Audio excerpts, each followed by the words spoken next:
하나님 말씀은 신약성경 요한계시록 17장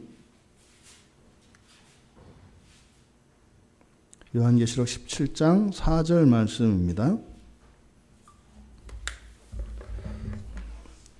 우리 같이 요한계시록 17장 4절 말씀을 함께 같이 읽겠습니다.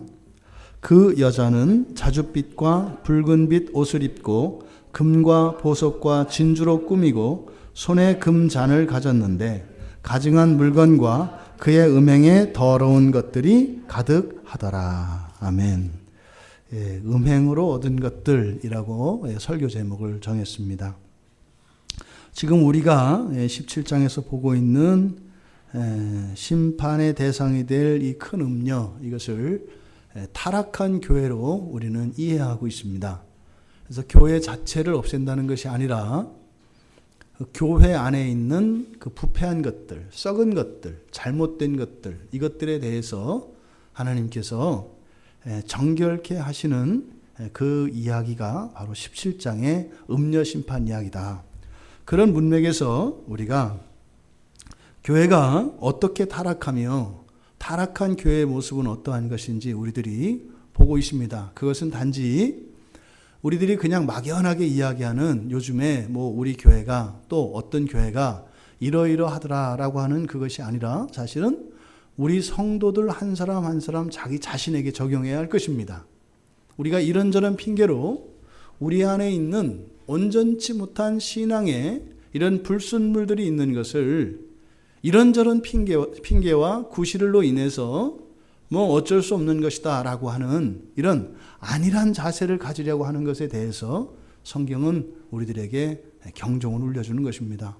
그래서 1차적으로는 이 말씀이 우리들 각자에게 적용되어야 할 것이고 또 우리 교회, 더 나아가 이 시대적 이 보편교회에 대하여 주시는 그 하나님의 말씀을 깨달아서 그저 이것이 우리끼리의 이야기가 아니라 이 땅에 있는 모든 교회들에게 그 은혜가 확산되어져 나가기를 바랍니다. 오늘 우리가 살펴보려고 하는 4절의 말씀은 그 타락한 교회라고 일컬어지는 타락한 교회에 비유되어지는 그 여자가 그렇게 타락한 이유가 뭘까? 뭔가 얻는 게 있으니까 그러지 않겠습니까? 그러면 그렇게 땅의 임금들도 그와 더불어 음행을 하게 되는데 거기서 얻는 유익이 무엇인가? 유익은 아니죠, 사실은. 거기서 뭘 얻으려고 그 짓을 하고 있는가? 그것에 대해서 우리가 본 4절에서 이야기하고 있습니다. 첫 번째로 그 여자는 자줏빛과 붉은 옷을 입고 있다 그래요. 옷을 입으려면 옷이 있어야 되는 거 아니에요? 그러니까 그 음행의 결과로 이 여자는 뭘 얻은 거예요? 이 옷을 산 겁니다. 근데 어떤 옷이에요? 자줏빛과 붉은빛 옷입니다. 이것이 자주색, 붉은색 이렇게 나와 있는데 이 자줏빛과 지난주에도 우리가 살펴보았던 것처럼 이 주홍빛, 이것은 둘 다 바로 구속사에서 특별한 의미를 가지는 구원의 색깔이고 교회의 색깔입니다. 그런데 이 자줏빛은 요한복음 19장, 그러니까 복음서에서 요한복음 19장에서는 예수님이 입으신 옷을 자줏빛이라고 이야기해요. 요한복음에서는. 근데 지난주 앞에 17장 3절에서 나왔던 주홍빛, 이거는 마태복음에서는 그것을 주홍빛, 성경에 붉은 빛이라고 되어 있는, 그러니까 자줏빛이나 붉은 빛이나 둘 다 같은 의미로 사용되고 있는 단어라는 것을 알 수 있습니다. 그런데 일반적으로 이 자줏빛, 붉은빛, 채색옷이지 않습니까? 그러니까 이 채색옷이 주는 또 하나의 의미는 비싼 옷이에요. 비싼 옷. 그러니까 요셉도 입었던 옷이 채색옷. 그러니까 지금은 이렇게 색깔이 마음에 들고 안 들고로 따지고 이렇게 잘못 염색이 되거나 안 팔리면 더 싼 옷이 됩니다만 옛날에 이 고대 사회에서 염색이라고 하는 것은 굉장한 고가죠. 그러니까 특히 이 자줏빛과 이 자줏빛 그리고 붉은 빛으로 나와 있는 이 주홍, 이것은 굉장히 비싼 옷입니다. 그러니까 이 여자가 바로 이 음행의 대가로 뭘 얻었다는 거예요? 비싼 옷입니다. 비싼 옷. 비싼 옷. 그런데 지금 이 여자가 입고 있는 그 옷이 구원과 무관하지 않다 이 말이에요. 그러니까 바로 이 자주색이라고 하는 이중적인 의미. 하나는 바로 구속사에서 구원의 역할을 하는 교회의 의미를 나타내는데 거기에는 뭐가 들어가 있어요? 사치와 이런 방탕이 들어가 있다 이 말입니다. 재물에 대한 욕심 이게 들어가 있다 이겁니다. 이게 계시록 18장 16절에 가면 바로 큰 성 바벨론의 성격을 규정합니다. 그러니까 큰 성 바벨론이 막 화려하고 이렇게 사치를 나타내는 큰 부를 이루는데 그것을 나타내는 색깔이 거기서는 바로 자줏빛과 붉은 빛이에요. 그러니까 지금 이 자줏빛과 붉은 빛이 나타내는 것은 이중적인 의미를 나타낸다. 바로 예수 그리스도께서 우리를 구원하시기 위하여 이 땅에 오신 또 구속사에서 하나님께서 죄인들을 구원하시려고 하는 하나님의 끊임없는 구원의 행동 속에서 나타나는 색깔이 자주색. 이게 바로 출애굽기에서 여호수아에서도 나왔지 않습니까? 붉은 실. 이게 지금 이 붉은 색깔이 의미하는 이것은 하나님의 끊임없는 구원의 행동을 나타내요. 근데 이것이 또한 그것을 천국 하나님과 연결짓지 않고 이 세상으로만 이것을 적용을 하면 어떻게 돼요? 부와 방탕과 사치를 의미한다 이 말이에요. 그러니까 무슨 말이에요? 여러분 우리가 예수를 믿고 구원을 받았는데요. 그 구원을 천국과 상관없이 이 세상에서의 구원으로 바꿔버리면 어떻게 된다는 거예요? 이렇게 된다는 거예요. 우리가 잊지 말아야 합니다.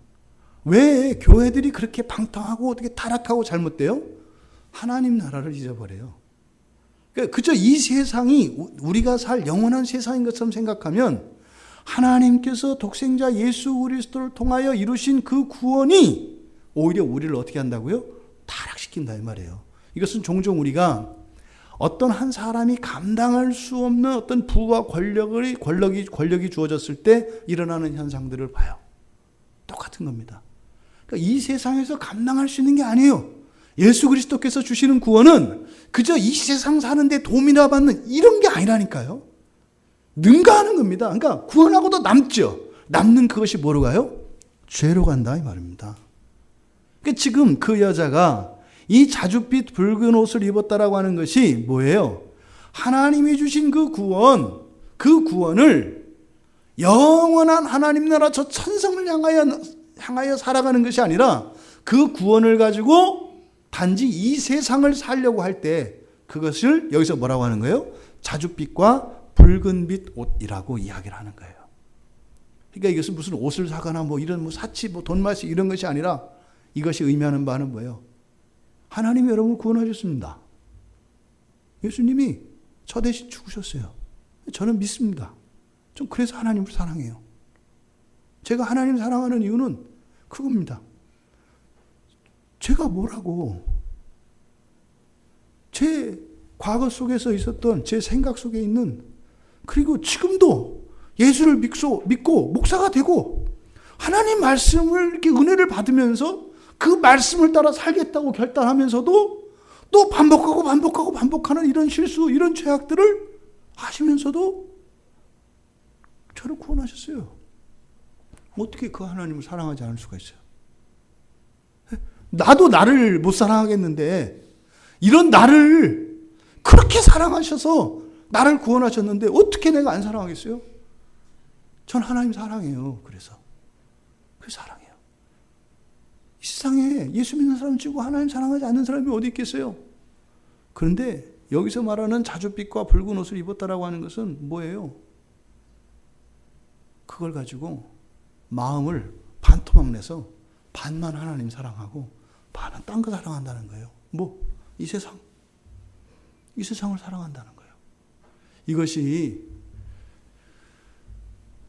제 인생에 있어서도 끊임없이 반복되는 문제들과 어려움들의 근본적인 이유입니다.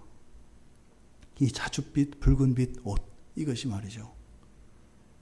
이게요, 교회사에서는 교회의 타락으로 나타납니다. 이것이 제 개인 안에는 이런저러한 죄악들과 범죄들, 회개를 하고도 또 죄를 짓고 하는, 그리고 점점 더 커지는 이런 일들이 저 개인적으로 일어났습니다만, 이게 역사적으로 교회 속에서도 동일하게 일어났다 이 말이에요. 예수님께서 반석 위에 교회를 지으시겠다 마태복음 16장에서 16장 18절에서 베드로에게 말씀을 하셨잖아요. 그래서 초대교회 당시 2세기 때 2세기에 베드로가 죽은 그 무덤 위에 예배당을 세웁니다.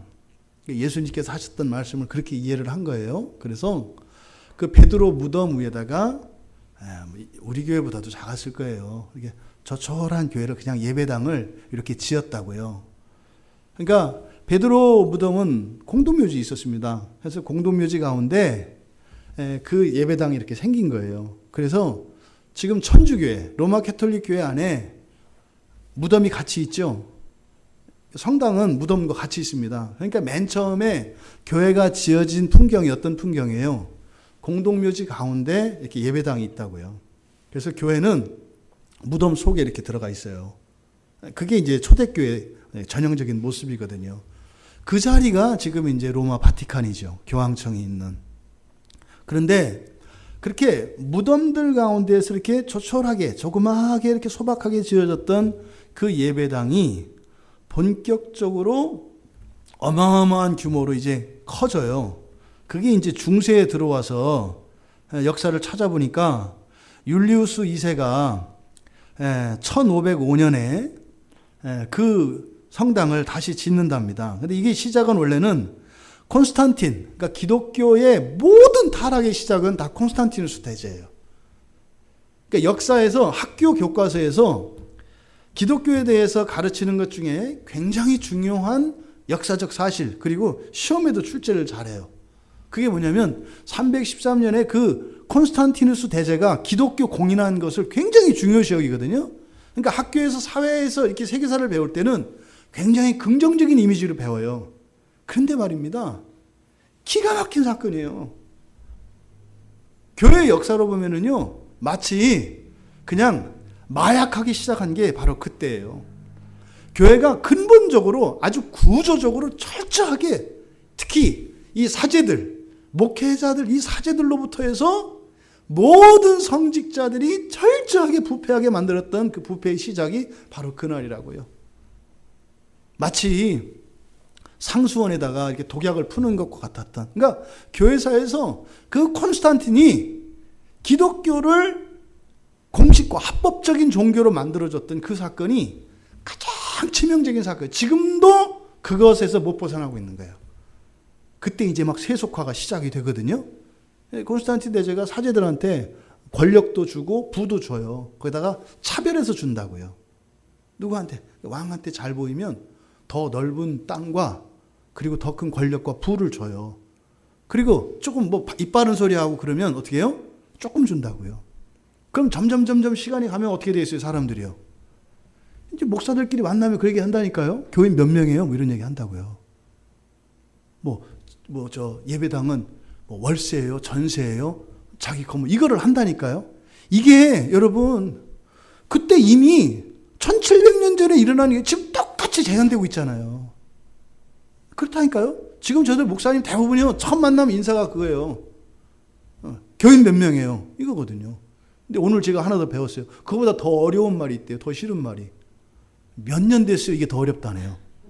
저희는 이제 우리 시작했으니까 이제 이렇게 해도 상관이 없는 거야. 그런데 그런 상태로 계속 됐을 때 몇 년 됐어요까지 물어보면은 이게 죽는데요. 이게 제가 놀라운 사실을 알았어요. 오늘 그 목사님들이 한 15분 이렇게 모였거든요. 이게 돌아가면서 이제 오늘 같이 공부하던 그 책을 오늘 책들여는 날이었는데, 마지막에서 이제 전체 이제 총평을 하고 현실적인 얘기들을 이제 쭉 나눴어요. 제가 이제 이렇게 이제 질문을 했거든요. 거기 있는 분들은 다 이렇게 저보다 훨씬 목회를 20년 가까이 하시고 이런 분들 주로 계셔가지고 제가 여쭤봤어요. 근데 이제 이런저런 대답을 하시다가 쭉 제가 대답을 들으면서 깜짝 놀랐어요. 어느 한 목사님이 그러세요. 지금 내가 목회한 지 18년이 됐는데 나름대로는 이렇게 목회 성공도 경험하고 성공적으로 잘했다. 그랬는데 오래 안 가고 또 이렇게 어려움이 오더라. 근데 그분이 목회를 성공적으로 했다는 게 몇 명인지 아세요? 한번 여러분 맞춰보세요. 그 목사님이 한 18년 목회를 하셨어요. 이렇게 개척하셔가지고 그랬는데 나름대로는 성도들이 좀 모이고 이렇게 해서 규모가 좀 되고 이렇게 했대요. 근데 어떤 프로그램을 하다가 그걸 딱 안 해버리니까 그 사람들이 쑥 빠져버리더래요. 근데 그때 그분이 말했던 웬만큼 성공했다고 하는 그 교인 숫자가 몇 명 정도 될 것 같으냐고요? 500명, 300명, 2000명, 900명. 지하도 깨야지. 몇 명? 200명. 아주 큰 목회 하시는 분들이에요. 30명이에요. 예, 이해 안 되시죠? 제가 개척하기 전에요. 여러분들이 다녔던 교회 있잖아요. 그러면 여러분 100명, 200명 모이는 교회는 그냥 뭐 어지간한 교회 이런 느낌 안 드세요? 그냥 간신히 이제 걸음마 하는 교회 이렇게 생각되지 않으시냐고요? 그런 게 무지 많은 것 같지 않으세요? 여러분들은 그런 교회만 다니신 거예요. 제가 개척할 때요, 서울에 이제 이 교회 저 교회를 이렇게 한 번씩 예배 드리러 다녔거든요. 그때 제가 그 봉천동에서 만난 그 목사님이 그 말씀을 저한테 해줬었어요. 근데 사실 잘 와닿지 않았거든요. 저희 같은 교단 목사님이세요. 총신 신대원 졸업하신 분이시고 그분이 이제 한 60대 정도 되시는데 그분이 봉천동에서 그 상가를 사셨어요. 이제 그 상가를 사셔서 자가 건물에서 예배를 드리시더라고요. 근데 제가 그날 갔던 날 30명이 채 안 됐어요. 어른들이. 그리고 나서 이제 이렇게 예배를 드리고 나서 이제 그 목사님이 이제 개척한다고 하니까 이제 막 얘기를 해주시고 그냥 다 솔직하게 얘기해 주시더라고요. 그러더니 딱 그 얘기 물어봐요. 목사님 보기에 우리 교회가 그러니까 성공한 교회, 실패한 교회 했을 때 어느 정도 될 것 같으냐 이렇게 물어보더라고요. 참 곤란한 질문이잖아요. 저도 사실은 제가 다녀본 게 어렸을 때 제가 보니까 신앙생활 시작을 제가 개척교회에서 시작을 했더라고요. 까먹었었어요. 근데 이제 최근에 내가 개척교회에서 시작을 했구나. 이걸 이제 알게 됐어요. 근데 그 목사님이 하신 말씀이 본인 동기들 중에서 본인이 성공 케이스라고 얘기하시더라고요. 그 목사님 하시는 말씀이 그래요. 성공 케이스래요. 그래서 그 교인이 한 30몇 명 된대요. 근데 예배 드리는 사람은 20몇 명 이렇게 돌아가면서 나오니까. 그러니까 40명이 안 넘는데요. 근데 40명이 안 넘는데 월세 걱정 안 하고 그냥 예배 걱정 안 하고 이렇게 해서 매주 이렇게 편안하게 예배 드릴 수 있는 이런 목사가 동기들 중에서 몇 명 안 된대요, 여러분. 이게 현실이에요. 근데 저는 사실 와닿지 않았거든요. 암만 그래도 그럴까? 교회가 오지간하면 그냥 그래도 한 100명, 이 정도라면 그럴 수도 있겠다, 이 생각 하거든요. 그러니까 저도 제가 가본 교회들이 어떤 교회들인가요? 그런 교회들만 가본 거예요. 그러니까요. 우리 교인들 눈에도 정말 한국 교회의 주류가 되는 그런 교회들을 우리가 안 보이는 거예요, 우리 눈에. 제가 깜짝 놀랐어요, 또요. 그러면서 또 이제 하다가 교회 규모 교인들 얘기를 하다가 어떤 그 목사님이 기도 응답이 됐다고 그러세요. 기도 응답이 됐다고. 이제 이런저런 얘기 하시다가 기도 응답이 뭐냐면 교회 안에 이제 교회와 사택을 같이 쓰는 거래요. 근데 이제 그 사모님이 너무 싫어해서 입 밖에 내지는 못하고 혼자 기도를 했대요. 왜냐하면 새벽 기도를 매일 혼자 한대요. 그러니까 기껏해 사모님하고 둘이 이렇게 이게 지금 거의 10여 년을 그렇게 한 거예요, 새벽 기도를. 그러니까 애들을 데리고 하려고 해봤는데 애들 데리고 하는 게 보통이 아니잖아요. 그러니까 속중에 만약에 집하고 사택하고 교회가 붙어 있으면 애들을 깨워서 그렇게 데리고 갈 수도 있겠다 이래가지고 거기가 이제 애들이 몇 되거든요.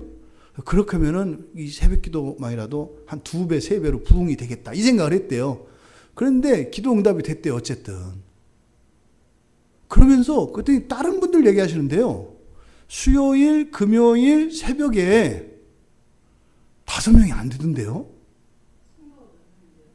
성도들 안 물어본다니까요. 그 물어보면 싫다니까 그걸 또 물어보겠어요, 제가? 근데 안 모인대요. 그러니까 수요일, 금요일은 이렇게 나오라고 이야기하면 큰 실례인 것 같은 분위기예요. 그러니까 목사들이 이렇게 성도님들한테 수요일 날, 금요일 날 새벽에 기도에 나와라 그러면 아주 신뢰하는 거래. 성도들의 삶을 전혀 모르는 그 무지한 목사가 하는 짓이라네요. 깜짝 놀랐어요. 저 그런지 몰랐거든요. 저는 그분들이 목회를 이렇게 하신 분들이어서 그래도 이렇게 하는 줄 알았거든요. 이게 지금 오늘날 우리들의 현실이에요, 여러분. 그런데요, 바로 콘스탄틴 대제, 콘스탄티누스라고도 하고 콘스탄틴이라고 하는 이 사람이 바로 무덤 한가운데 조그맣게 몇 평짜리 지어졌던 그 베드로 성당, 거기를 크게 지었어요. 그때부터 교회가, 이 교회에 대한 사람들의 인식이 바뀌었어요. 교회 건물에 대한 인식이. 그래서 콘스탄틴이 교회를 오늘날 그 바티칸의 기초가 되는 그 건물을 거기다 졌어요. 상당히 컸죠. 그래서 그때 이제 예배당이, 여러분 왜 파르테논 신전이나 이런 그리스나 로마에 있는 여러 신전들 있잖아요. 그러니까 예배당을 신전의 형태로 바꿔놓은 거예요. 그러니까 어떻게 돼요? 이제 좀 예배당이 거룩해지는 거예요. 왜냐하면 다른 신전들은 막 이렇게 번뜩번뜩한데 이 기독교 교회만 초라하단 말이에요. 근데 여러분 생각해 보세요. 그럴 때 황제가 교회를 아주 막 어마어마하고 우리하게 딱 졌어요. 기독교인들이 어떻게 했겠어요? 다 박수 치지 않았겠어요? 그렇게 해서 그 콘스탄틴한테 몰표를 찍어줬어요. 그래서 콘스탄틴이 황제로서 다스리는데 기독교인들이 절대적인 후원자가 됐죠. 그 주도적인 역할을 했던 게 사제들이에요. 우리나라 교회 역사하고 되게 비슷해요. 우리나라 6.25 전쟁 끝나고 나서 이렇게 남북 대립되고 이렇게 했을 때요, 교회들을 대부분 다 천막 치고 짓고 그랬잖아요, 옛날에. 근데 이 교회들이 막 번뜩번뜩한 건물들이 지어지기 시작했어요. 어떻게 그랬을까요? 성도들의 헌금이요? 천만에요. 정치 세력들이 도와줬어요, 이렇게. 대출도 알선해주고, 못 해주고. 그렇게 하면서 어떻게 해요? 생각해보세요. 막 어디에요? 여의도 순복음교회 조영기 목사님 간증 들어보면은, 막 그 천막 쳐놓고 거기 비 오면은 이게 가만히 깔고 하는데도 넘치는데 거기 와서 막 기도하고, 그 사람들이 왜 기도했어요? 먹고 사는 거 힘들어서 기도했어요. 그랬는데 이제 막 그 여의도에다가 건물 딱 얼마나 좋았겠어요. 그럼 어떻게 했어요, 그 사람들? 우리 대통령 최고, 우리나라 최고 이러지 않았겠어요? 그러니까 모든 교인들이 사실은 정치인들을 많이 도왔다고요. 그렇게 하면서 또 교회가 커지고 이런 일이 있었죠. 너무 비슷해요, 교회사와. 그러니까 이 콘스탄틴이 그렇게 지어놨습니다. 근데 중간에 이제 교황하고 황제하고 막 싸우잖아요, 서로. 권력 다툼을 한다고요. 황제가 잘났네, 교황이 잘났네, 뭐 이렇게 해가지고 막 다툼을 해요. 그러다가 이제 아비뇽 유수라고 해서 그 교황이 깨갱한 적이 있죠. 아주 이제 뭐 정말 멍멍이 망신 당하고. 그때부터 이제 이 지금 바티칸에 있는 그 베드로 성당, 이거는 폐허가 됐어요, 폐허. 그냥 이렇게 귀신 나올 것 같은 집이 돼버렸다고요.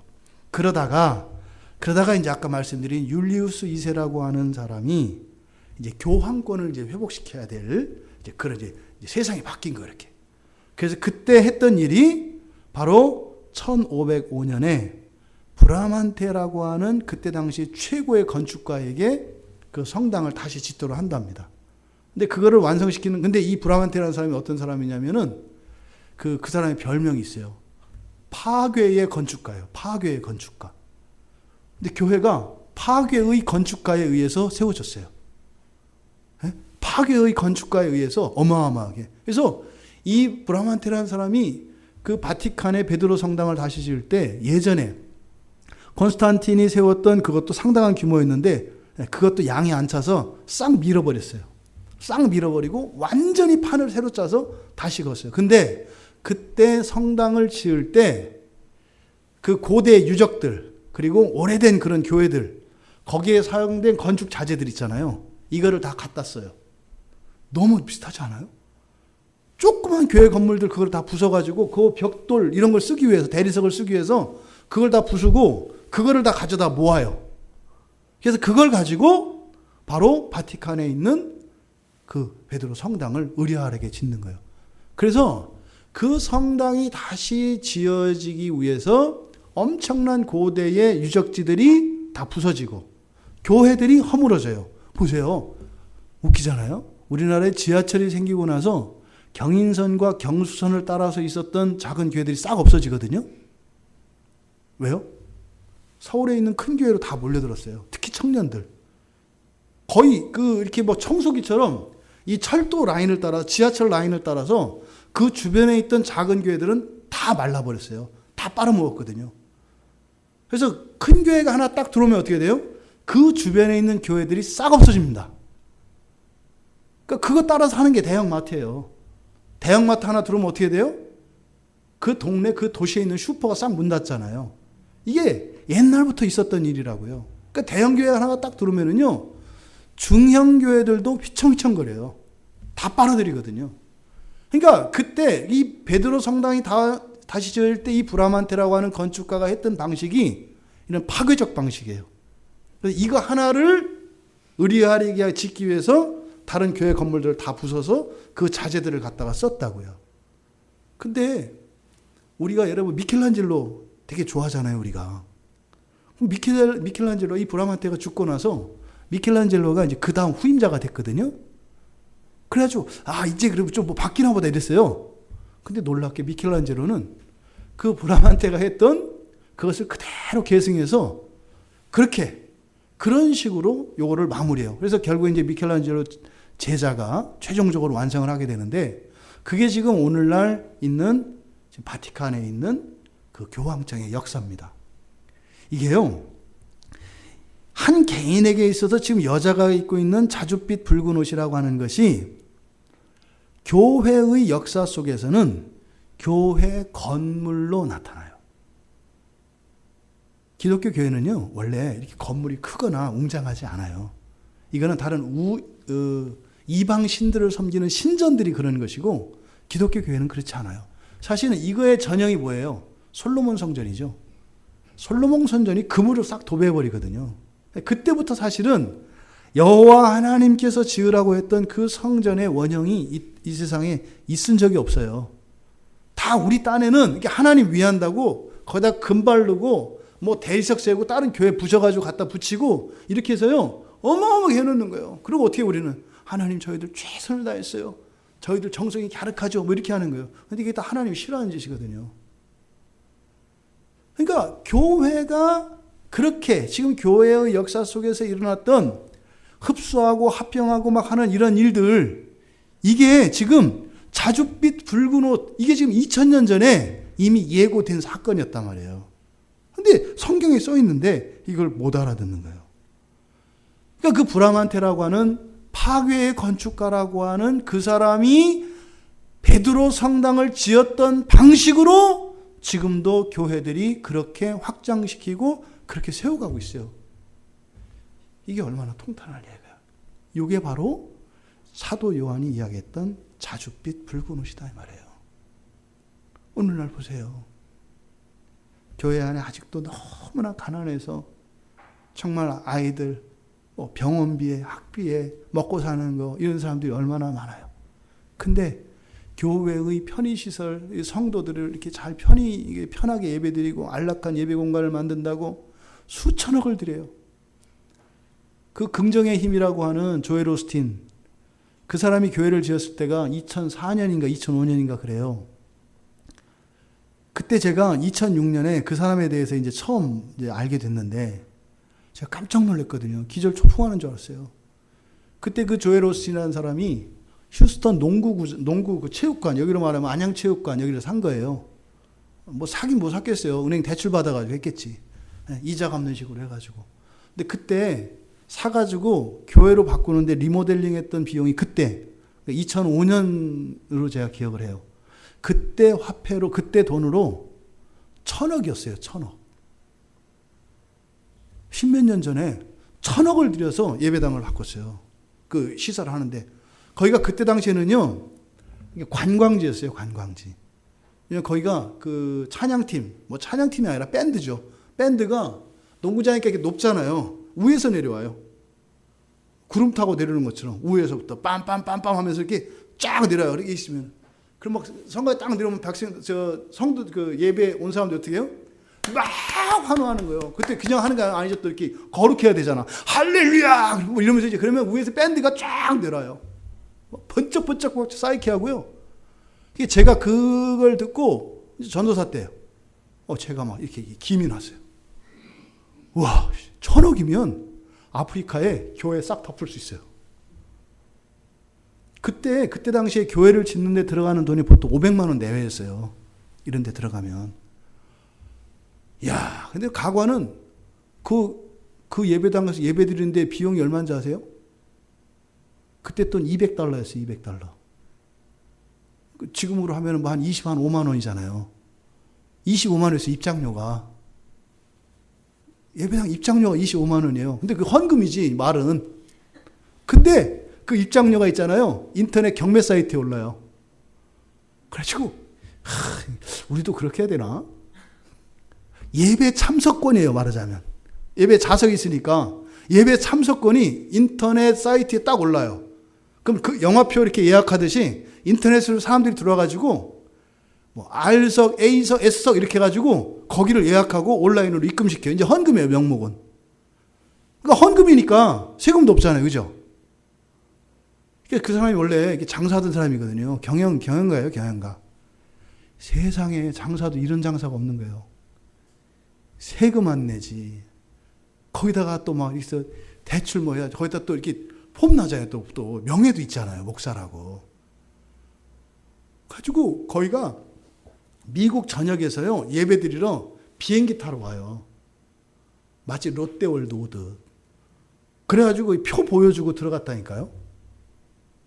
그러니까 탁월한 경영인가요? 아마 그럴걸요. 교회 웬만큼 규모 갖춰놓고 다음 주 선착순 500명만 예배드립니다. 뭐 이렇게 하면 아마 피 튀길걸요. 그러기도 할 것 같아요. 이런 기법들이 다 뭐예요? 여기서 이야기하는 그 자줏빛 붉은 옷의 한 양태라고요. 성경의 가르침은 어떤 건 그대로 하라고 하는 것도 있지만 어떤 건 그렇게 하지 말라고 가르쳐 주는 거 있어요. 근데 그렇게 하지 말라고 하는 건 따라하면 안 되거든요. 그런데 근 2000년 동안 이 자줏빛 붉은 옷 입는 일에 우리가 아주 일관되게 해왔다라는 거예요. 개인들도 마찬가지입니다. 우리가 보세요. 우리의 신앙이 얼마나 멋들어졌는지. 예? 우리가 이렇게 많이 알아야 돼요? 예수 믿는데? 예? 여러분들이 뭐 교회사를 알고 막 이렇게 알아야 돼요? 예, 그 절대로 알면 나쁘진 않아요. 근데 일단 기본이 되고 나서. 근데 기본도 없으면서, 예? 그렇게 하면 돼요? 안 되잖아요. 이게 바로 집 팔아서 이 옷 사 입는 것과 같은 이 신앙의 가치가 본말이 전도되는 이런 일들이 계속되어 오고 있다는 거예요. 지금 여기서 바로 자줏빛 붉은 옷이 의미하는 것이 이것이다. 두 번째. 금과 보석과 진주로 꾸미고. 여기서 이 꾸민다, 우리도 이제 많이 쓰잖아요. 꾸민다라고 하는 말, 그렇죠? 원래 이 꾸미다라고 하는 말의 어원은 뭐냐면 그 금박을 입히는 거를 꾸민다 그래요. 금박. 도금 있잖아요, 도금. 도금을 원래 꾸민다고 해요. 그래서 원래 꾸민다는 것은 뭐 진흙이나 나무 위에다가 금으로 씌우는 거, 이런 걸 꾸민다고 하는 거예요. 원래 어원은. 근데 지금 여기 보니까 금과 보석과 진주로. 그러니까 어떻게 했어요? 이렇게 생각을 하셔야 돼요. 그냥 흙덩어리예요. 흙덩어리인데 금을 입혀. 이게 보통 꾸민다는 말이에요, 원래. 근데 여기서는 그러니까 흙덩어리에다가 그 금을 입히는 것 자체가 어리석잖아요. 그러니까 예수님께서 무덤에다 회칠하는 것도 멍청한 짓이라고 얘기를 했잖아요. 근데 하물며 거기에다가 금을 입힌다고 생각을 해보세요. 얼마나 어리석고 말도 안 되는 짓이에요. 그런데 거기서 끝나는 게 아니에요. 금을 입히고 보석과 진주로 꾸미고. 그러니까 뭐겠어요? 그러니까 그런 거 생각해 보세요. 뭐 이렇게 장승이 있어요. 장승. 우리나라에 뭐 이렇게 마을 어귀 항상 장승들이 있잖아요. 그 장승에다가 이제 순금을 가지고 순도금을 이렇게 다 입히는 거예요. 그것도 미친 짓이잖아요. 그런데 거기다가 뭐까지 해요? 진주 목걸이, 진주 팔찌, 진주 반지, 진주 허리띠 이렇게 걸치는 거예요. 거기다가 또 뭐예요? 그거로 끝나는 게 아니에요. 보석. 눈에다가 보석 받고 귀에다가 보석 받고 지금 이렇게 했다는 거예요. 그러니까 지금 여기서 꾸민다라고 하는 여기에서 나타내는 것은요. 이 사치와 이 향락이 이루 말할 데 없을 정도예요. 금으로 하는 것도 문제인데 그 정도가 아니라 온갖 귀한 돌들, 그 보석, 그리고 진주. 이 진주는요. 집 한 채 값이에요. 이때 당시에. 오늘날 양식하고 이래서 그러지 진주가 이게 엄청나게 비싼 거거든요. 그러니까 다이아몬드와 같아요. 이때의 진주는. 그러니까 오늘날 다이아몬드로 이해하셔야 돼요. 옛날에는 그래서 유대인들이 하던 장사가 진주 장사였어요. 옛날에는. 요즘에는 진주 장사 안 해요. 다이아몬드 장사예요. 다이아몬드. 그러니까 항상 이때 진주는 그 시대에 가장 비싼 것. 이게 이제 진주예요. 이때. 그러니까 성경에 나오는 진주는 우리들이 이해할 때는 다이아몬드로 이해를 해야 돼요. 다이아몬드. 그러니까 다이아몬드 뭐 몇 캐럿짜리 이런 거를 주렁주렁 그 동네 어귀에 있는 장승에다가 걸어놨다고 생각을 해보세요. 지금 이 여자가 그 짓거리 하고 있다 이거예요. 얘기 나온 김에. 여러분, 교회 이렇게 어떤 제가 아는 목사님이 있어요. 그 목사님이 이렇게 집회를 이렇게 다니세요. 외부로. 안양에 있는 교회 아니에요. 오해하지 마세요.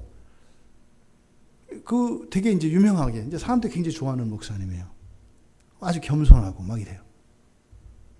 근데 그 목사님이 다른 교회로 집회 갈 때 항상 찬양팀을 데리고 다니거든요. 찬양팀을 데리고 다녀요. 이 사람들이 한번 움직일 때마다 돈이요. 어마어마한 돈이 움직여요.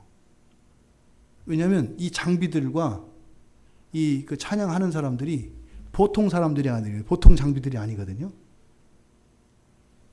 이게 지금 여기서 이야기하는 금과 보석과 진주로 되는 거예요. 마이크 값으로 치면 엄청납니다. 스피커, 우리 있는 건 뭐 그렇습니다만 좋은 음향 시설 하나 하려면 조금 더 업그레이드 시키려면요 비용이 어마어마하게 들어갑니다. 이렇게 화면 하나 수천만 원 호가하는 거 엄청 많아요. 지금 여기서 얘기하는 것은 뭐예요? 필요 이상의 필요한 것들에 쓰는 돈이 필요 이상으로 넘치게 쓰는 것을 말해요. 좋으면 좋죠. 근데 교회는 좋은 거 찾는 데가 아니거든요. 작년에 우리 스리랑카 갔다 왔을 때 말씀드렸잖아요. 스리랑카에서 최고 큰 교회, 최고 큰 교회. 그 나라도 이렇게 만만한 나라 아니에요. 이렇게 빈부격차가 있지만 콜롬보 도시 안에 들어가면 우리나라나 거기나 비슷하다고요. 2천만 사는 나라고요.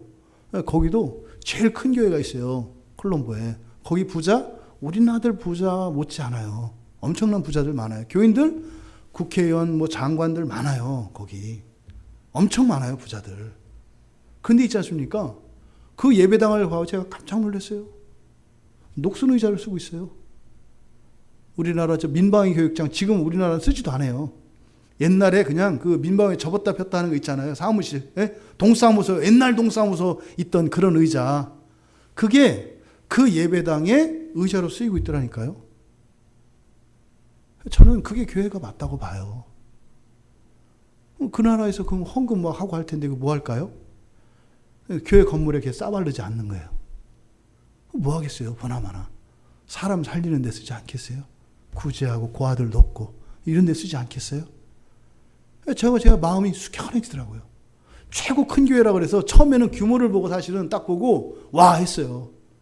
규모가 엄청나더라고요. 근데 예배당 딱 들어가 보니까 딴판이에요. 그리고 이제 그 자연 채광 이렇게 이용하려고 이게 막 이게 다 막혀 있으면 전기불을 켜야 되잖아요. 그러니까 낮에 이렇게 전기불 안 켜려고 자연 채광 우위를 뚫어놨어요. 환하게 전기불 안 켜도 되게. 그러니까 어떻게 돼요? 비둘기 날아다니고 똥 싸고 뭐 난리도 아니에요. 그런데 돈을 아끼려고. 근데 거기서 예배를 저는 이제 그냥 이제 인터넷으로 하죠. 얼마나 하나님을 아름답고 거룩하고 뜨겁게 예배를 드리는지 몰라요. 2시간이고 3시간이고 이렇게 막 하나님을 열렬하게 예배해요. 그러니까 교회 볼 거 아무것도 없어요. 그냥 공간만 있어요. 그 녹슨 철제 의자들. 그리고 그게 뭐예요? 한 주일을 하나님을 그리워하고 그 마음껏 하나님을 찬양하지 못하던 그 박해받는 그 나라에서 가슴을 졸였던 성도들이 그날 와서 가슴을 여는 거예요. 이렇게 마음껏 하나님 찬양하고 마음껏 소리 지르고 예수를 아무리 불러도 괜찮아요. 교회니까. 그럼 하나님 말씀 듣는 거예요. 지금 금과 보석과 진주들로 치장되어진 교회는 어떤 모습일까요? 점잖습니다. 우아합니다. 그런 데는 어떻게 되겠어요? 이렇게 옷 후줄근하고 이런 거는 입고 가기가 조심스러워져요. 교회에 피해를 끼치는 것 같아. 교회 명예를 떨어뜨리는 것 같아. 어떻게 나 같은 사람이 이 교회를 할 수 있을까? 이게 지금 여기서 이야기하는 금과 보석과 진주들이에요. 그럼 이 교회 안에, 이 교회 건물 안에 일어나는 이런 말도 안 되는 사치들, 아파트에서 입주하고 이럴 때 멀쩡한 물건들 버리는 거, 그거는 본인들 사유재산 갖고 그러니까 왈가왈부할 수 없어요. 근데 교회에서는 그런 일이 일어나면 안 돼요. 그죠? 근데 이 교회에서 그런 일이 일어나는 게 문제인 거예요. 수백만 원짜리, 수천만 원짜리를 새 것으로 더 좋은 것으로 쓰기 위해서 창고에다 처박아 두고 썩어서 나가고 이런 일이 있으면 안 되는 거예요. 왜요? 하나님의 것이거든요. 성도들의 헌금은 사람한테 내는 세금이 아니에요. 하나님께 드린 거거든요. 교회의 창고는요, 하늘의 창고예요. 하나님의 것이에요. 근데 그런 것들을 그렇게 흥청망청 이렇게 진주 사고 보석 사고 금도 금하고 이런 데 쓰면 안 되는 거죠. 안 되는 거죠. 그런데 지금 요한은 이것을 이미 2000년 전에 예언을 했습니다. 그리고 세 번째로 그 여인의 손에 뭘 가지고 있어요? 금잔을 가지고 있어요. 금잔. 금잔을 가지고 있습니다. 잔은 성경에서 나오는 잔은 딱 두 가지입니다. 물잔, 포도주잔. 둘 잔이에요. 다른 거 없어요. 이 잔은. 그러니까 물 마실 때 사실은 물과 포도주가 이때 당시에는 혼용이 되죠. 그러니까 잔이라고 하는 것은 그거예요. 마시기 위한, 액체를 따라 마시기 위한 그런 그릇, 도구에 불과해요. 그런데 그 잔이 무슨 잔이에요? 금잔이에요. 금잔.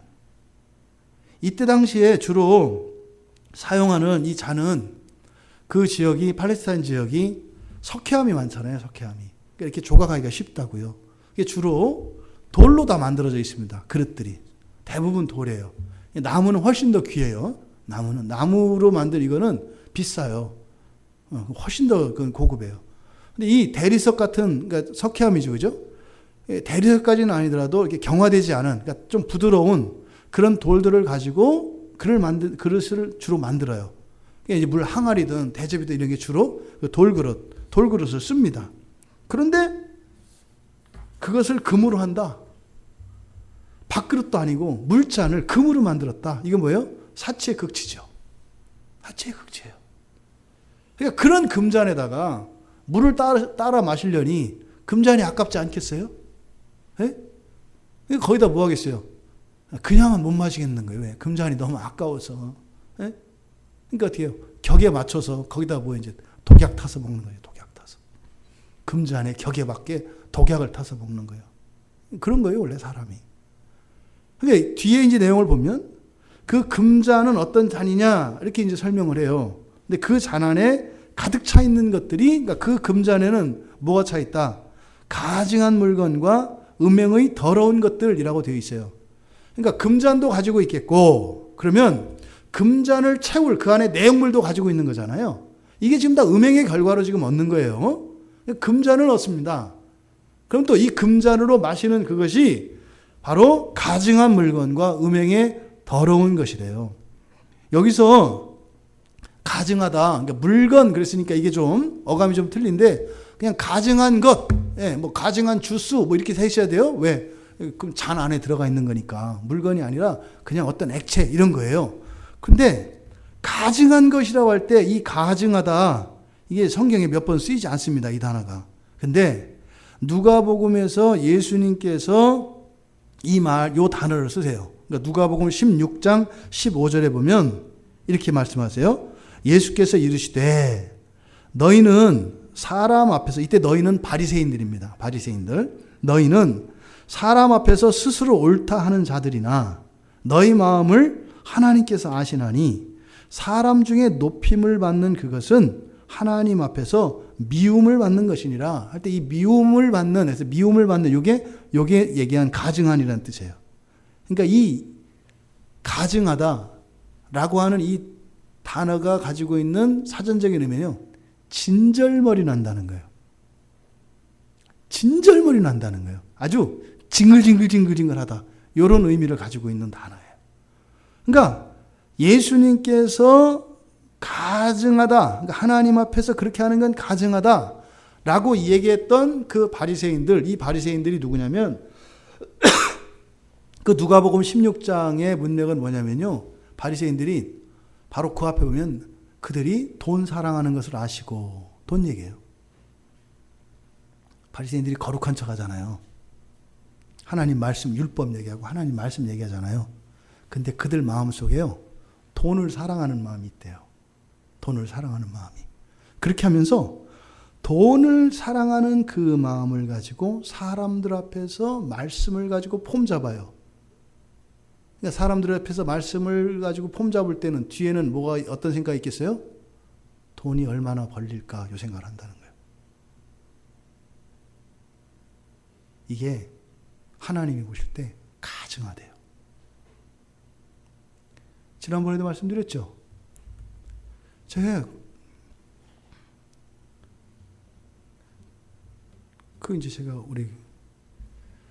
우리 지체의 어떤 분을 통해서 우리나라 기독교 출판계에서 아주 중요한 일을 하는 분을 만났어요. 그분하고 이야기하면서 이런저런 얘기를 했죠. 제가 이제 그냥 확인하지 못했던 얘기들을 이렇게 얘기를 하고 확인을 했죠. 시내 대형 서점에 가면 이렇게 코너가 있어요. 뭐 자기 개발, 뭐 이렇게 쭉 해가지고. 그럼 종교 하면 뭐 불교, 기독교 이렇게 있거든요. 그러면 이제 기독교 출판물들이 있어요. 기독교계에서 베스트셀러, 좋은 책 이렇게 그 코너 있어요. 거기 가면 다 대형교회 목사님들 책이에요. 왜 그럴까요? 출판사가 대형교회 목사님들을 너무 좋아해요. 출판사가 대형교회 목사님들은 영업하는 사람도 있습니다. 목사님 이름으로 책 한번 내시자고. 책도 우리가 써드리겠다고. 이렇게 해요. 원래 책 써주는 사람 따로 있어요. 그냥 내주기시만 해요. 그냥 뭐 사인만 해주시면 우리가 다 알아서 하겠습니다. 이렇게 해요. 그러면 그분이 설교한 내용을 거기서 이렇게 듣고 녹취해가지고 그걸 책으로 만들어서 그냥 그분이 낸 걸로 해서 책을 내요. 왜 그럴까요? 교인들이 사면 기본 몇천 권 팔잖아요. 출판사들이 책을 낼 때요, 1000권만 내면 성공입니다. 1000권만 내면. 1000권만 내면 본전치기는 돼요. 3000권 넣으면 남는 거예요. 수천 권이 나오는데 3000권 이상 팔리는 책이 별로 없어요. 그러면 교회 대형교회 목사님들한테 딱 해서 그거 교회에서 공과로 쓰면 몇천 권 그냥 가잖아요. 그러니까 출판사에서 요새 책 장사 잘 안 되거든요. 그러니까 뭐예요? 최고로 좋은 황금어장이 교회 목사님들이에요. 교회 목사님이 책을 써서 그럼 그 교인들이 기본적으로 사 보잖아요. 또 다 그 대형교회 목사님들이에요. 근데 그 책을 이렇게 넘겨보면 그런 그 교회 교인들이 볼 책들이에요.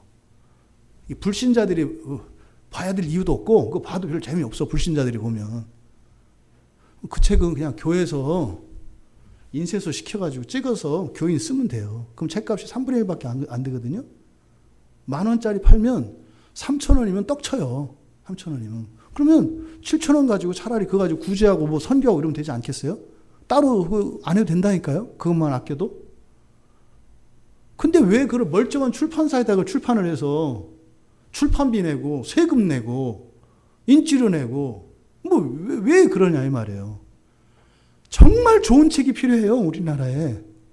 안 그래도 사람들이 교회 가는 게 싫어하는데 교회 와서 설교 들을 기회가 있어요? 불신자들이 없거든요. 그러면요, 책이에요, 책. 그럼 미국 같은 경우에, 외국의 경우에는 보면은 불신자들, 교회 안 나가는 사람들도 이렇게 정말 이 기독교의 아름다움과 그 하나님의 사랑과 이 놀라운 것들 있잖아요. 접할 수 있는 책들이 많아요. 우리나라도 그런 기독교 작가들 많거든요. 그 사람들 차라리 출판할 수 있도록 후원해 줘야죠, 교회에서. 그래서 왜요? 불신자들이 많이 읽고 하나님 앞에 돌아올 수 있도록. 그 되도 않는 책을 갖다가 서점에다 깔아놓고 팔지도 않고 나중에 재고 나오면 그거 갖다가 선물로 돌리고. 이게 비일비재예요. 수천 권 찍어서 잘 안 파요. 그럼 그거 갖다가 선물 준다니까요. 교회에서는 뭐예요? 선교비예요, 그게. 예? 출판사에 있는 재고를 털어서 재고 떨이 해주는 게 교회 명목상에는 선교부로 들어간다니까요. 이 말도 안 되는 일이 지금 일어난다고요. 이걸 가증하다고 한다고요. 이걸 가증하다고. 이 가증하다는 말은 우리의 신앙을 이용해서 돈벌이 하는 걸 말합니다. 신앙을 위해서 돈벌이 하는 거. 이것을 가증한 것이라고 해요. 그 다음에 음행에 더러운 것. 이 음행이라고 하는 것은 그겁니다.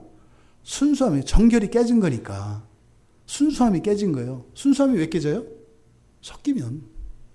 다른 게 섞이면 순결이 깨지는 거예요. 뭔가가 섞이면. 그러니까 불순물이 섞인 거죠. 그래서 이 음행에 더러운 것이라고 할 때 이 더러운 것은 주로 신약 성경에서 어디에 쓰이냐면 귀신을 나타낼 때 더러운 영 할 때 쓰는 말이에요. 더러운 영. 그 더러운 영을 수식할 때 쓰는 말이 여기서 음행에 더러운 것들이라는 그거예요. 그러니까 그 금잔은 생명수 아니에요, 원래. 잔에 담겨 있는 것은 물 아니에요, 물. 물을 먹어야 되잖아요. 그럼 우리들에게 생명수 같은 게 뭐예요? 말씀 아니에요, 말씀. 말씀을 먹어야 되잖아요. 근데 말씀을 마시는 것은 뭐예요? 깨끗한 그릇이면 돼요. 깨끗한 잔이면 된다고요. 그게 금이냐 이거 필요 없다 이 말이에요. 근데 그걸 뭘로 만들었어요? 금잔으로 만들었단 말이에요. 그리고 나서 거기다가 뭐를 했어요? 물감 타서 값을 올리고 또 거기다가 하나님의 말씀이 아닌 다른 것들을 섞어가지고 준다 이 말이에요. 이게 지금 그 여자가 음행의 대가로 차지한 것 중에 바로 이 금잔과 그 안에 있는 내용물입니다. 보세요. 하나도 도움될 거 하나도 없어요. 이거를 위해서 몸 판다고요. 이게 꼭 필요한 거라면 감동스럽기라도 하지. 예? 제가 옛날에 청년 때 이렇게 포장마차에서 진짜로 동생과 가족을 위해 몸 팔아서 먹이던 하던 내 자매를 알아요, 제가. 예, 그 자매가 있어요. 예, 저기 지방에 어디 사는 자매인데 너무 가난해. 옛날에 정말 가난했잖아요. 그러니까 나 하나 이렇게 해서 동생들, 남동생들 이렇게 해가지고 다 대학 보냈어요. 시골에. 그러니까 집에서는 모르죠. 예, 객지 나와서 그러고서 하는 거예요. 대신 그렇게 해서 하고 혼자는 이제 사라지는 거죠, 그냥 가족에서. 그런 거는 마음 아프지만 감동이라도 있고 이 사랑이 있잖아요, 그죠? 근데 지금 여기서 얘기하는 건 그런 것도 아니에요. 오히려 더럽히고 타락하게 만드는 일에 그걸 하기 위해서 몸을 판다고 얘기하는 거예요. 여러분, 이 여자가 가지고 있는 이 금잔에 담겨있는 가증한 것과 음행에 더러운 것들, 이게요, 요한은 예수님의 말씀을 떠올리고 있어요. 예수님께서 마태복음 24장에서 종말에 대한 예언을 하거든요. 마지막 때에 대해서 얘기를 해요. 언제입니까? 하면서 마지막 때 얘기해요. 그때 이 가증한 것에 대해서 예수님이 말씀하셨어요. 마태복음 24장 15절에 보면 그러세요. 멸망에 가증한 것이 거룩한 곳에 선 것을 보거든. 끝날 때가 됐다는 거예요, 이게. 멸망에 가증한 것이 거룩한 곳에 선 것을 보거든. 이렇게 돼 있거든요. 근데요, 이 말이 보세요. 멸망에 가증한 것이 거룩한 곳에 서 있다. 그러면 왜 보세요?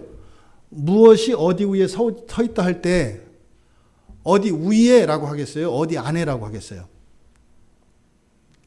무엇이 건물이 예를 들어서 건물이 산에 서 있다 할 때 산 위에라고 하겠어요? 산 안에라고 하겠어요?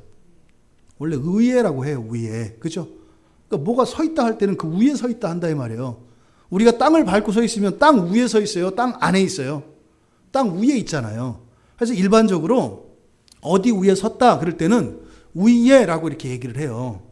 그런데 말입니다. 예수님께서 그때 멸망에 가증한 것이 거룩한 곳에 할 때 이 곳에는 위에 그러지 않고요. 안에라는 말을 썼어요. 멸망에 가증한 것이 거룩한 것 안에 선 것을 보거든요. 이렇게 돼 있어요. 직역하면. 그러니까 이 전치사가 이상하게 쓰여 있다고요. 그러니까 예수님이 그 마지막 때를 이야기하셨는데 그때 뭐라고요? 멸망에 가증한 것이 거룩한 곳 안에 이렇게 얘기한다고요. 그럼 여기서 말하는 거룩한 곳, 거룩한 곳이 어디겠어요? 교회죠, 교회. 근데 지금 여기 계시록에서 이야기하는 이런 음행에 더러운 것과 이런 가증한 것들이 어디 있다고요? 여인의 손 안에 이렇게 얘기해요. 요한은 지금 예수님의 마지막 예언을 얘기하는 거예요. 예수님이 그때 멸망에 가증한 것이 거룩한 곳에 섰다는 게 이거 얘기한 거구나. 교회 말씀이 장사꾼이 되는 거고요. 말씀이 다른 것을 말씀에 섞여서 팔리는 것을 말해요. 이게 예수님께서 마지막 종말에 이루어질 그 일에 멸망에 가증한 것이 거룩한 곳에 선다는 거예요. 두려운 마음이 들죠. 이때가 되면 예수님은 그러셨어요. 큰 환란이 있을 것이고 거짓 복음과 거짓 선지자들이 있을 것이고 거짓 교회들이 일어날 거라고 그랬어요. 예수님께서 말씀하셨어요. 지금 이 말씀은 구약 성경의 두 곳을 또 인용하는 것인데 인유하는 것인데 에레미야 5장 17절과 다니엘 11장 31절의 말씀이 연결이 됩니다. 에레미야 5장 17절에 보면은요 이렇게 돼 있어요. 바벨론을 금잔이라고 얘기합니다. 바벨론을. 그러니까 바벨론은 여호와의 손에 잡혀 있어 온 세계가 취하게 하는 금잔이다 이렇게 얘기해요. 그래서 모든 민족이 그 포도주를 마심으로 미쳤다 이렇게 얘기해요. 그러니까 지금 여기서 그 여인이 들고 있는 그 금잔 이것이 바로 뭐예요? 바벨론이라는 거예요. 교회가 아니라 바벨론이라는 거예요. 그리고 그 안에 담겨 있는 것이 말씀이 아니라 바로 금잔인 바벨론에 담겨 있는 포도주, 그 포도주를 여기서는 가증한 물건과 음행에 더러운 것이라고 얘기하는 거예요. 근데 그걸 먹으면 어떻게 된다고요? 미친대요. 오늘날 교인들 많이 미쳤습니다. 예수님께서 우리들에게 주신 계명은 딱 하나예요. 뭐예요? 서로 사랑하라. 미쳤어요, 지금은. 여러분이 본 교회들은 서로 사랑하던가요? 미쳤죠. 미쳤죠. 그냥 예언의 성취일 뿐이에요. 예언의 말씀이 그대로 일어나는 것을 우리는 보게 돼요. 이게 우리의 누구 잘잘못이 아니라 하나님의 말씀에서 벗어나면 그리고 하나님이 경고하신 그 말씀들은 반드시 성취돼요. 반드시 성취돼요. 다니엘 11장 31절에서는 군대는 그의 편에서 성소 곧 견고한 것을 더럽히며 이렇게 얘기합니다.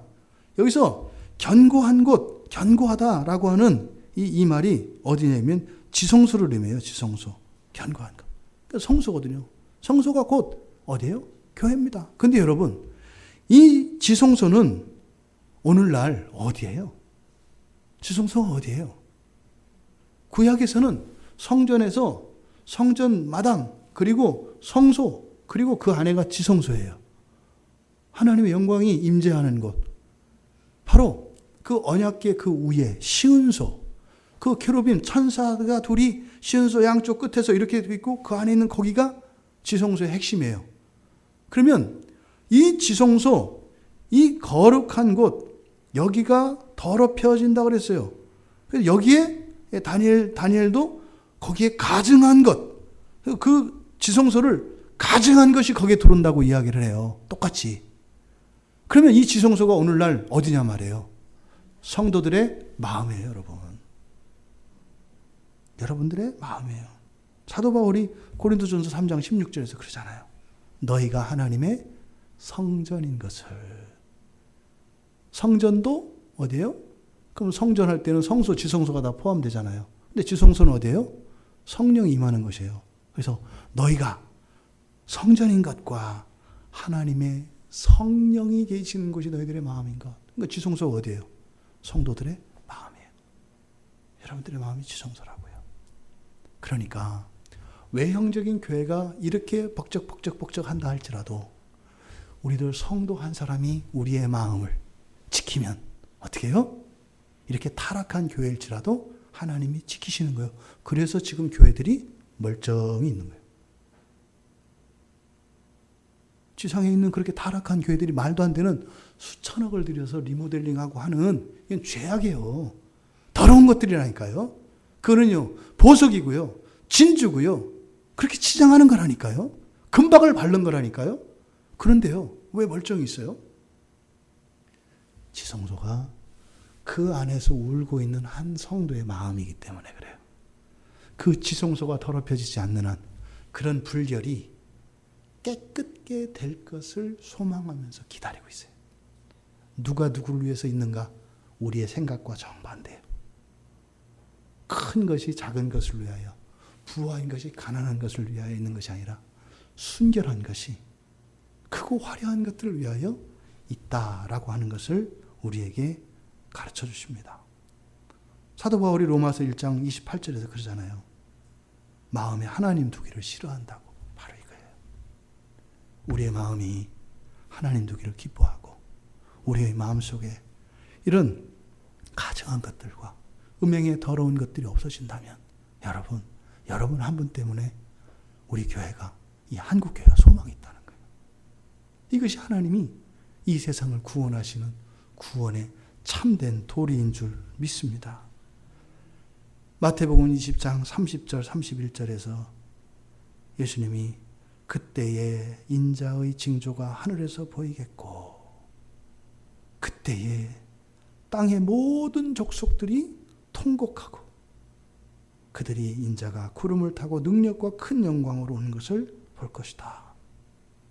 그가 큰 나팔 소리와 함께 천사들을 보낼 것이다. 그리고 그의 택하신 자들을 보겠어요. 그런 화려함과 방탕 속에서 우리의 마음을 지키고 있었던 그 순결한 신자들을 택한 자라고 얘기해요. 그들을 이 끝에서 저 끝까지 사방에서 주님께서 모으신다고 말씀하셨습니다. 여러분, 마지막에 되어질 일들에 대하여 요한이 본 것은 예수님이 말씀하신 그것과 딱 맞았습니다. 그리고 구약의 에레미야 선지자와 다니엘을 통하여 환상으로 보여줬던 그것이 일치하고 있습니다. 그러면요, 예수를 믿고 살아가는 우리 성도들의 삶은 어떻겠어요? 눈물의 날들입니다. 아플 수밖에 없습니다. 중요한 것은요, 교회가 어떻고 목사가 어떻고 이렇게 되고 저렇게 되고 이겼는 것이 아니라 하나님께서는 누구에게 소망을 두셨어요? 한 신자의 마음 속에, 한 신자의 마음 속에. 버거운 일인 줄 하나님이 너무나 잘 아시죠. 근데 그렇게 하지 않고 그냥 교회라고 하는 여기에 맡겨버렸더라면 빼앗겨버릴 수 없기 때문에 이것을 정말 작고 가녀리고 연약한 나 하나도 근근히 그냥 믿음을 지키지 못해서 쩔쩔매는 그런 우리들의 마음을 지성소 삼으셔서 그것에 하나님께서 소망을 주신 줄 믿습니다. 여러분 힘드시잖아요. 답답하시잖아요. 근데 여러분의 답답함과 힘듦이 바로 하나님의 그 소망을 잉태하고 있는 것임을 오늘 요한은 우리에게 가르쳐 줍니다. 이것은 마지막 날에 두려운 심판에 대한 경고가 아니라 예수를 믿고 살아가는 신자들의 아픔과 외로움과 이런 답답한 이런 모든 것들을 위로하기 위하여 주시는 말씀인 것입니다. 여러분, 이 세상에 누가 그렇게 자줏빛 붉은 옷을 입고 설쳐대고 금과 보석과 진주로 꾸미고 금잔을 들고 그 안에 있는 밝은 포도주를 축제의 잔으로 마시는 것을 우리 부러워하지 맙시다. 오히려 우리의 마음에 순결한 그 신앙, 오직 하나님 한 분만 사랑하는 그 사랑으로 우리가 영광스럽게 생각하며 이 마지막의 때에 끝까지 신앙을 지키며 그 소망의 씨앗들로 우리에게 주어진 사명을 잘 감당하는 우리 모두가 되기를 주님의 이름으로 축원합니다. 기도하겠습니다. 하나님,